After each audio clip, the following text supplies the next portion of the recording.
गर्भ में परीक्षित की रक्षा, कुंती के द्वारा भगवान की स्तुति और युधिष्ठिर का शोक। सूत जी कहते हैं, इसके बाद पांडव श्री कृष्ण के साथ जलांजलि के इच्छुक मरे हुए स्वजनों का तर्पण करने के लिए स्त्रियों को आगे करके गंगा तट पर गए। वहां उन सब ने मृत बंधुओं को जलदान दिया और उनके गुणों का स्मरण करके बहुत विलाप किया। तदनंतर भगवान के चरण कमलों की धूलि से पवित्र गंगा जल में पुनः स्नान किया। वहां अपने भाइयों के साथ कुरुपति महाराज युधिष्ठिर, धृतराष्ट्र, पुत्र शोक से व्याकुल गांधारी, कुंती और द्रौपदी सब बैठकर मरे हुए स्वजनों के लिए शोक करने लगे। भगवान श्री कृष्ण ने धौम्यादि मुनियों के साथ उनको सांत्वना दी और समझाया कि संसार के सभी प्राणी काल के अधीन हैं, मौत से किसी को कोई बचा नहीं सकता। इस प्रकार भगवान श्री कृष्ण ने अजात शत्रु महाराज युधिष्ठिर को उनका वह राज्य जो धूर्तों ने छल से छीन लिया था वापस दिलाया तथा द्रौपदी के केशों का स्पर्श करने से जिनकी आयु क्षीण हो गई थी उन दुष्ट राजाओं का वध कराया। साथ ही युधिष्ठिर के द्वारा उत्तम सामग्रियों से तथा पुरोहितों से 3 अश्वमेध यज्ञ कराए। इस प्रकार युधिष्ठिर के पवित्र यश को 100 यज्ञ करने वाले इंद्र के यश की तरह सब ओर फैला दिया। इसके बाद भगवान श्री कृष्ण ने वहां से जाने का विचार किया। उन्होंने इसके लिए पांडवों से विदा ली और व्यास आदि ब्राह्मणों का सत्कार किया। उन लोगों ने भी भगवान का बड़ा ही सम्मान किया। तदनंतर सात्यकी और उद्धव के साथ द्वारका जाने के लिए वे रथ पर सवार हुए। उसी समय उन्होंने देखा कि उत्तरा भय से विह्वल होकर सामने से दौड़ी चली आ रही है। उत्तरा ने कहा, देवादिदेव जगदीश्वर, आप महायोगी हैं, आप मेरी रक्षा कीजिए, रक्षा कीजिए। आपके अतिरिक्त इस लोक में मुझे अभय देने वाला और कोई नहीं है, क्योंकि यहां सभी परस्पर एक दूसरे की मृत्यु के निमित्त बन रहे हैं। प्रभु, आप सर्वशक्तिमान हैं। यह दहकते हुए लोहे का बाण मेरी ओर दौड़ा आ रहा है। स्वामिन, यह मुझे भले ही जला डाले परंतु मेरे गर्भ को नष्ट न करे, ऐसी कृपा कीजिए। सूत जी कहते हैं, भक्त वत्सल भगवान श्री कृष्ण उसकी बात सुनते ही जान गए कि अश्वत्थामा ने पांडवों के वंश को निर्बीज करने के लिए ब्रह्मास्त्र का प्रयोग किया है। शौनक जी, उसी समय पांडवों ने भी देखा कि जलते हुए 5 बाण हमारी ओर आ रहे हैं, इसलिए उन्होंने भी अपने अपने अस्त्र उठा लिए। सर्वशक्तिमान भगवान श्री कृष्ण ने अपने अनन्य प्रेमियों पर, शरणागत भक्तों पर बहुत बड़ी विपत्ति आई जानकर अपने निज अस्त्र सुदर्शन चक्र से उन निज जनों की रक्षा की। योगेश्वर श्री कृष्ण समस्त प्राणियों के हृदय में विराजमान आत्मा है। उन्होंने उत्तरा के गर्भ को पांडवों की वंश परंपरा चलाने के लिए अपनी माया के कवच से ढक दिया। शौनक जी, यद्यपि ब्रह्मास्त्र अमोघ है और उसके निवारण का कोई उपाय भी नहीं है, फिर भी भगवान श्री कृष्ण के तेज के सामने आकर वह शांत हो गया। यह कोई आश्चर्य की बात नहीं समझनी चाहिए, क्योंकि भगवान तो सर्वाश्चर्यमय है। वे ही अपनी निज शक्ति माया से स्वयं अजन्मा होकर भी इस संसार की सृष्टि, रक्षा और संहार करते हैं।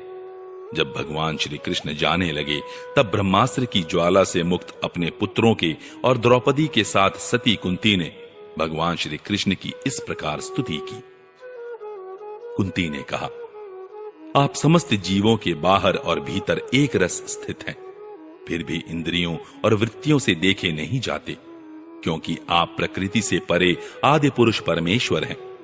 मैं आपको नमस्कार करती हूं। इंद्रियों से जो कुछ जाना जाता है उसकी तह में आप विद्यमान रहते हैं और अपनी ही माया के पर्दे से अपने को ढके रहते हैं। मैं अबोध नारी आप अविनाशी पुरुषोत्तम को भला कैसे जान सकती हूं? जैसे मूढ़ लोग दूसरा भेष धारण किए हुए नट को प्रत्यक्ष देखकर भी नहीं पहचान सकते, वैसे ही आप दिखते हुए भी नहीं दिखते। आप शुद्ध हृदय वाले विचारशील जीवन मुक्त परम हंसों के हृदय में अपनी प्रेममय भक्ति का सृजन करने के लिए अवतीर्ण हुए हैं। फिर हम अल्प बुद्धि स्त्रियां आपको कैसे पहचान सकती हैं? आप श्री कृष्ण, वासुदेव, देवकी नंदन, नंद गोप के लाडले लाल गोविंद को हमारा बार बार प्रणाम है। जिनकी नाभि से ब्रह्मा का जन्म स्थान कमल प्रकट हुआ है, जो सुंदर कमलों की माला धारण करते हैं, जिनके नेत्र कमल के समान विशाल और कोमल हैं, जिनके चरण कमलों में कमल का चिन्ह है। श्री कृष्ण, ऐसे आपको मेरा बार बार नमस्कार है। ऋषिकेश, जैसे आपने दुष्ट कंस के द्वारा कैद की हुई और चिरकाल से शोकग्रस्त देवकी की रक्षा की थी, वैसे ही पुत्रों के साथ मेरी भी आपने बार बार विपत्तियों से रक्षा की है। आप ही हमारे स्वामी हैं, आप सर्वशक्तिमान हैं। श्री कृष्ण, कहां तक गिनाऊं? विष से, लाक्षागृह की भयानक आग से, हिडंब आदि राक्षसों की दृष्टि से, दुष्टों की द्यूत सभा से, वनवास की विपत्तियों से और अनेक बार के युद्धों में अनेक महारथियों के शस्त्रास्त्रों से और अभी अभी इस अश्वत्थामा के ब्रह्मास्त्र से भी आपने ही हमारी रक्षा की है। जगत गुरु, हमारे जीवन में सर्वदा पद पद पर विपत्तियां आती रहें, क्योंकि विपत्तियों में ही निश्चित रूप से आपके दर्शन हुआ करते हैं और आपके दर्शन हो जाने पर फिर जन्म मृत्यु के चक्कर में नहीं आना पड़ता। ऊंचे कुल में जन्म, ऐश्वर्य, विद्या और संपत्ति के कारण जिसका घमंड बढ़ रहा है, वह मनुष्य तो आपका नाम भी नहीं ले सकता, क्योंकि आप तो उन लोगों को दर्शन देते हैं जो अकिंचन हैं। आप निर्धनों के परम धन हैं। माया का प्रपंच आपका स्पर्श भी नहीं कर सकता। आप अपने आप में ही विहार करने वाले परम शांत स्वरूप हैं। आप ही कैवल्य मोक्ष के अधिपति हैं। आपको मैं बार बार नमस्कार करती हूं।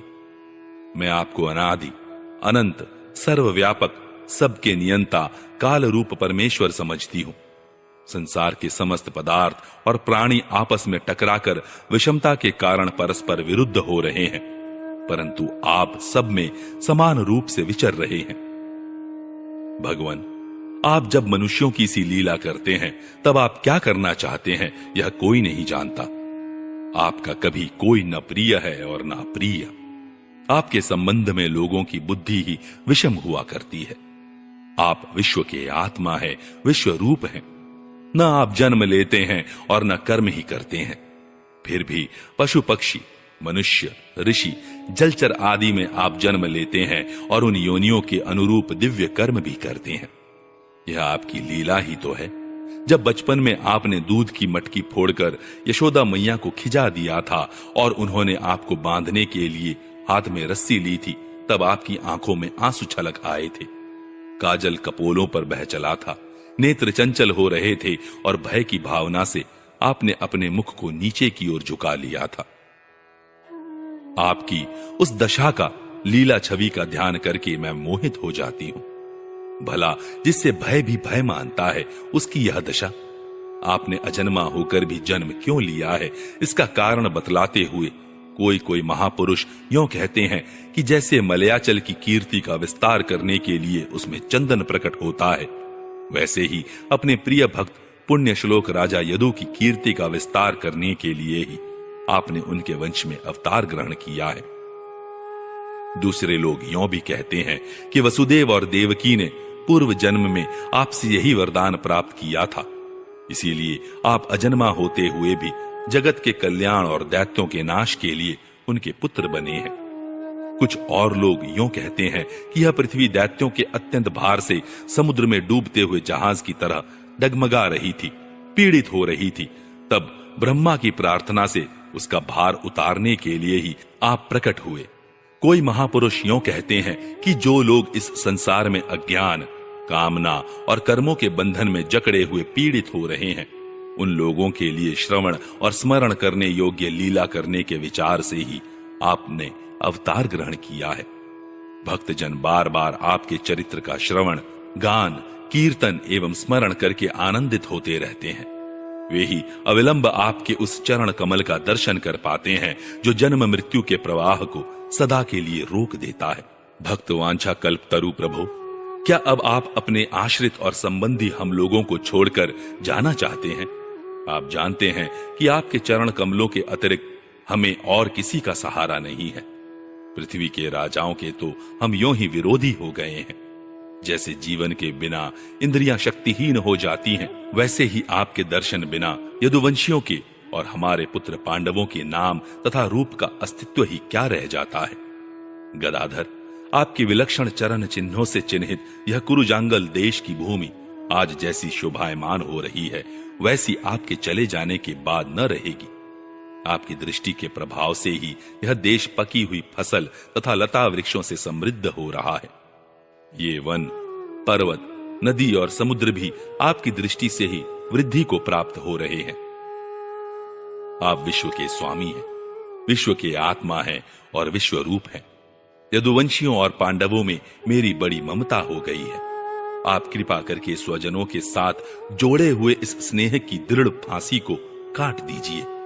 श्री कृष्ण, जैसे गंगा की अखंड धारा समुद्र में गिरती रहती है, वैसी ही मेरी बुद्धि किसी दूसरी ओर न जाकर आपसे ही निरंतर प्रेम करती रहे। श्री कृष्ण, अर्जुन के प्यारे सखा यदुवंश शिरोमणे, आप पृथ्वी के भार रूप राजवेशधारी दैत्यों को जलाने के लिए अग्नि स्वरूप हैं। आपकी शक्ति अनंत है। गोविंद, आपका यह अवतार गौ, ब्राह्मण और देवताओं का दुख मिटाने के लिए ही है। योगेश्वर, चराचर के गुरु भगवान, मैं आपको नमस्कार करती हूं। सूत जी कहते हैं, इस प्रकार कुंती ने बड़े मधुर शब्दों में भगवान की अधिकांश लीलाओं का वर्णन किया। यह सब सुनकर भगवान श्री कृष्ण अपनी माया से उसे मोहित करते हुए से मंद मंद मुस्कुराने लगे। उन्होंने कुंती से कह दिया, अच्छा ठीक है, और रथ के स्थान से वे हस्तिनापुर लौट आए। वहां कुंती और सुभद्रा आदि देवियों से विदा लेकर जब वे जाने लगे, तब राजा युधिष्ठिर ने बड़े प्रेम से उन्हें रोक लिया। राजा युधिष्ठिर को अपने भाई बंधुओं के मारे जाने का बड़ा शोक हो रहा था। भगवान की लीला का मर्म जानने वाले व्यास आदि महर्षियों ने और स्वयं अद्भुत चरित्र करने वाले भगवान श्री कृष्ण ने भी अनेकों इतिहास कहकर उन्हें समझाने की बहुत चेष्टा की, परंतु उन्हें सांत्वना न मिली, उनका शोक न मिटा।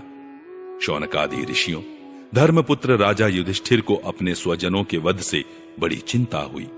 वे अविवेक युक्त चित्त से स्नेह और मोह के वश में होकर कहने लगे, भला मुझ दुरात्मा के हृदय में बदमूल हुए इस अज्ञान को तो देखो।